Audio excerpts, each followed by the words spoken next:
Hello, my name is Carla, the owner of Country Chic Custom Designs. Thank you for purchasing a take and make kit to make a project in the comfort of your own home. Today, I will walk you through the steps to complete your project. You will need all the items provided in your kit. You can set your stencil aside for now so it doesn't get damaged or ruined with the water and paint that you're using right now. You will also need a cup of water as well as some paper towel. So we're going to start by just dipping our paintbrush in some water and putting water onto our board. If you have a bigger project, you might just want to do a smaller section at a time. Today I'm doing the 16-inch round option. So you're just going to put water all over your board, and then today I'm using the black or the midnight paint. So you're just going to paint that on.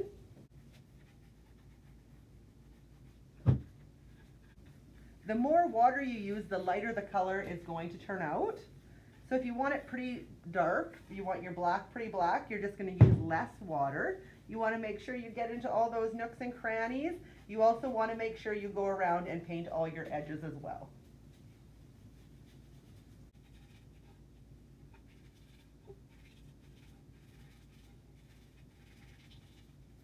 So once you have that complete, you're just going to take your paper towel and you're simply just going to wipe it off. That's just going to give it a look like we stained it for that rustic look.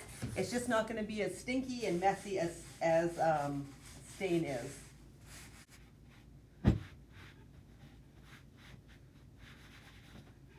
So that's all there is to the first step. We're going to set this aside, let this dry for maybe about 5 minutes, and then I'm going to show you how to do the dry brush effect. For the dry brushing effect, you want to take a clean, dry paintbrush. Do not use the one that you've already used that you stuck in the water.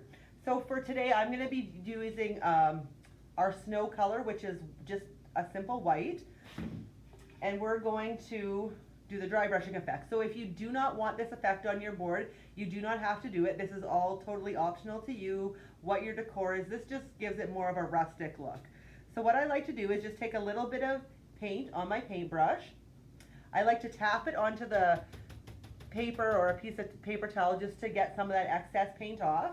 And then just really lightly with my hand, I go in and just kind of do a full stroke across the whole board.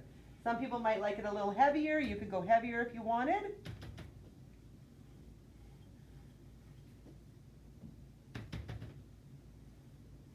There it is, a little bit heavier. So it's totally up to you how you want to do it, how it's going to match your decor.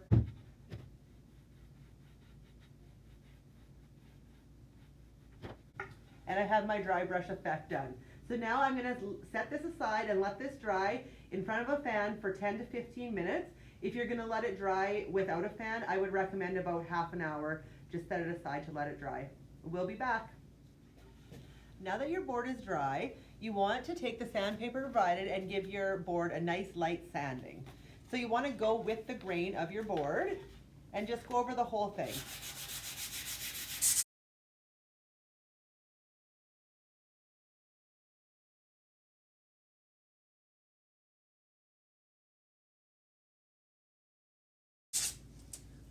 Once that is complete, you're going to take another piece of paper towel and you're just going to give it a wipe to get rid of all that sanding dust so the stencil sticks better.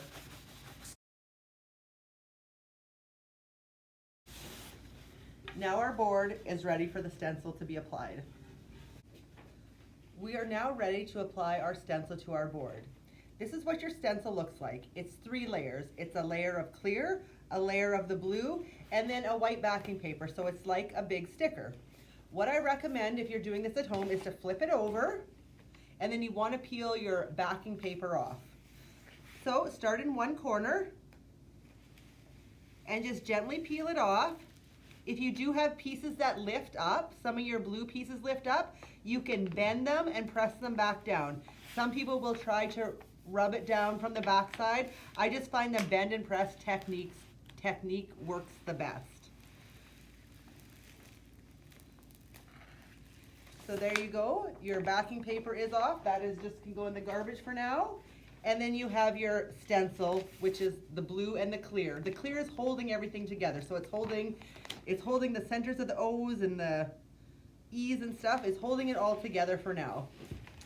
So you want to place your board whichever way you want your lines going, whether it's vertical or horizontal. You're going to place your stencil on top, so just gently place it on top. Move it around to find the exact location that you want your stencil to go. Lots of times I just use, as you can see, the Home Sweet Home is a nice straight line. I'll use that because I also have a nice straight line right there where it's kind of lining up to. So it might not necessarily sit right on that line, but you can kind of use it as a guide just to make sure it's straight. If you're putting it like that, it's not straight, so I'm just going to give it a little turn. The stencil is pretty forgiving until you put some pressure on it. Once you put pressure on it, you won't be able to move it around. So keep that in mind when you're getting it nice and straight. So these are made exactly for these boards, so they fit just perfectly. Looks like I got it nice and straight there. So I'm going to take my squeegee, which at home you can just use a credit card to do this part. I'm going to start in the middle, and with a nice firm pressure, I'm going to push down and then up, down and then up, and go over the whole thing like that, using a nice firm pressure like I said.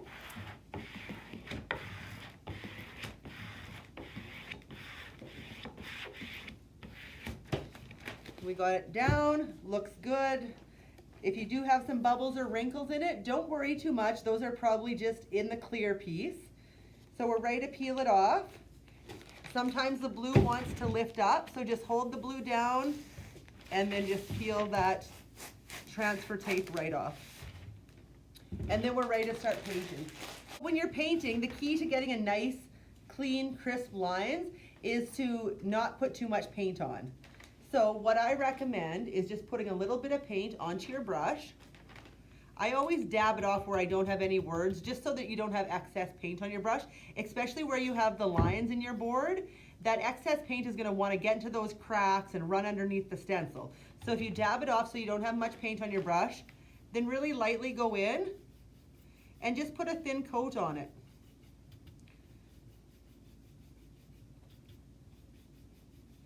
This color, the other colors I'm using today, this is the Island Oasis color, and then I'm also going to be using white on it as well.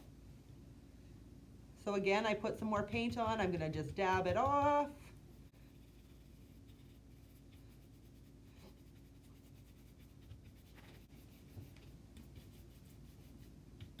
What I like to do too is also just, you can kind of go, not heavier, but when you get around the cracks or the seams in your board, just go really lightly there.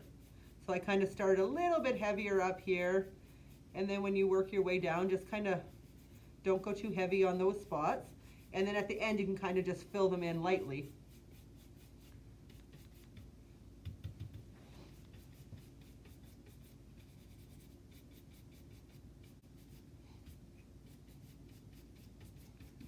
So we're going to repeat these steps. We're going to let this dry. I'm going to finish the Home Sweet Home. We're going to let it dry. Then we're going to put another coat on. I'm going to recommend 2 to 3 coats of thin paint. If you go heavy, it's just going to cause a big mess. So just 2 or 3 really light coats of paint. Let them dry in between. If they're dry to touch, they're ready for another coat of paint. If they're not dry, just let them dry a little longer and then put your next coat on.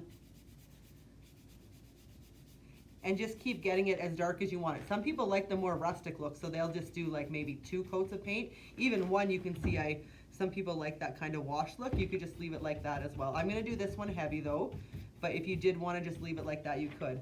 So I have my Island Oasis on there, and then white is the other color I'm gonna use. And this brush is pretty saturated, so I'm just gonna get some of the excess paint off there. And then just again, just really lightly go in, put a thin coat on there.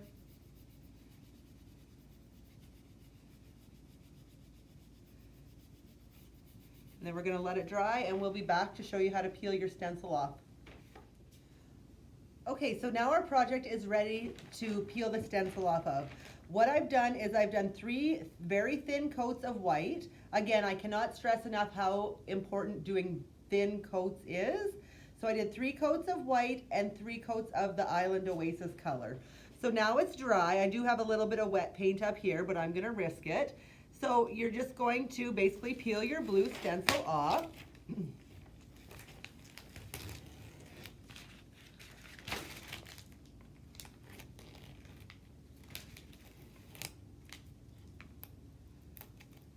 If you do have a little X-Acto knife or a crafting knife, these are very handy. When you're using them, I say don't stab into the board, kind of lay your knife flat, get it under the stencil, between the stencil and the board, and just peel those pieces up. Get your centers of your O's and your E's and your A's, all those fun ones to pick out of there.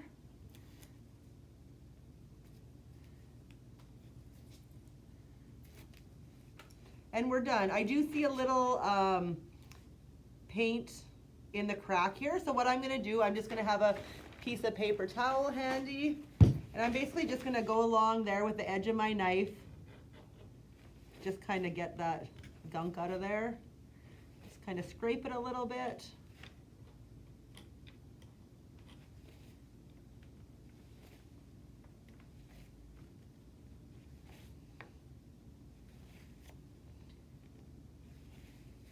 I do have, right here, you can see that I have a little extra paint in the crack, so I'm just gonna kind of just scrape that out with my knife.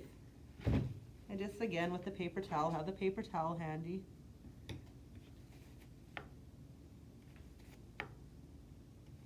I'm not sure how good you can see in the video. If you just want to peel, or not peel, just scrape that out of there.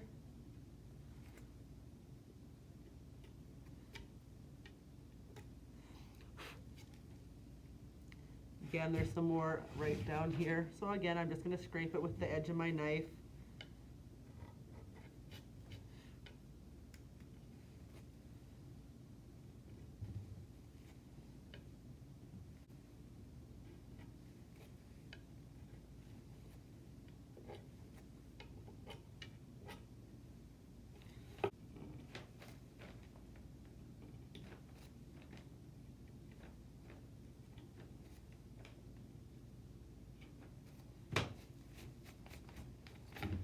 And we have a beautiful piece ready to hang in our home.